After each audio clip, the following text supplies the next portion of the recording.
சாம்பார் வைக்கிறீங்க, ரசம் வைக்கிறீங்க, ஒரு தடவை விளங்க மாட்டேங்குதுன்னு சொல்லுவோம். அதுக்கு என்ன காரணம்? பல தடவை சொல்லியிருக்கேன். என்ன சொல்லியிருக்கேன்னு சொல்லுங்க. சமையல் செய்யும்போது கதை பேசாத, சாம்பார் வைக்கும்போது வேற கதை பேசாத, சச்சிதானந்தர் சத்குரு மந்திரத்தை உள்ளுக்குள்ள ஓட்டிக்கிட்டே நீ செய்தி.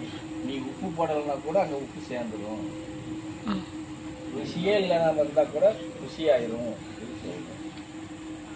செய்கிறீங்களா? நீ கூட சாம்பார் காலையில் வச்சு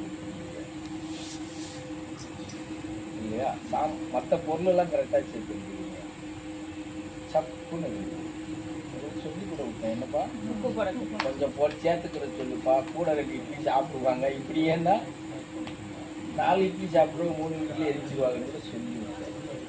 வந்து தாத்தா நமக்குண்ணா உண்டுப்பா, நம்ம சாப்பிட்டுக்கிறோம், நமக்கு செஞ்சு கொடுக்குறது நம்ம சாப்பிட்டுக்கிறோம்டா அப்படின்னு சொல்லிட்டு புரியுதா? சரி, மத்தியானம் ரசம் கொடுத்தாங்க. சரி, ரசமானது நல்லா இருக்குமான்னு பார்த்தா அது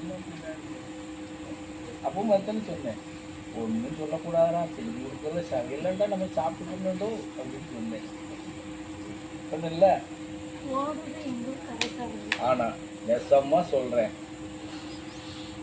என் குழந்தை ஒரு நாள் ரசம் வச்சு கொடுத்தா, 2 நாள் வச்சு சாப்பிட்டேன். அந்த ரசத்தை ரசமா இருந்தது, மனமா இருந்தது, பொய்க்கு சொல்லலை.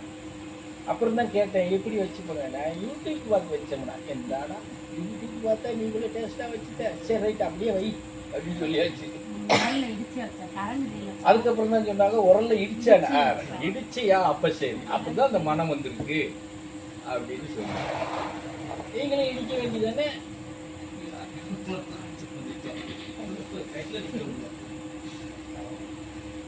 ரசம் வச்சா இன்னும் வந்து சாப்பிடணும்னு இருக்கணும். பொதுவாகவே எல்லாம் எப்படி இருக்கிறீங்க? என்னன்னு எனக்கு ஒன்றும் புரியல. எல்லாரும் இப்படிதான் இருக்கிறீங்க. சரியா சேர்க்க மாட்டேங்கிறீங்க, காரம் சரியா சேர்க்க மாட்டேங்கிறீங்க, புளிப்பு சரியா சேர்க்க மாட்டேங்கிறீங்க. அப்புறம் எப்படி நீங்க, அதாவது நமக்கு என்ன தேவையோ அதை சேர்க்கணும். நீங்க ரொம்ப அதிகமாகவும் சேர்க்க வேண்டாம்.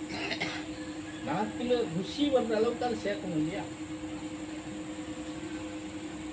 அது எல்லாருமே அப்படிதான். ஒரு நாளைக்கு நல்லா செஞ்சிருக்கு பரவாயில்லன்னு சொல்லிட்டேன்னு வச்சுக்கோங்க, அந்த மாசம் பூரா அவுட். யாரும் சரியா செய்ய மாட்டேங்கிறீங்க. அதனால இப்ப மகா இருக்கிற வரைக்கும் மகாட்ட மட்டும் சொல்லிட்டீங்க, ஏதோ பரவாயில்ல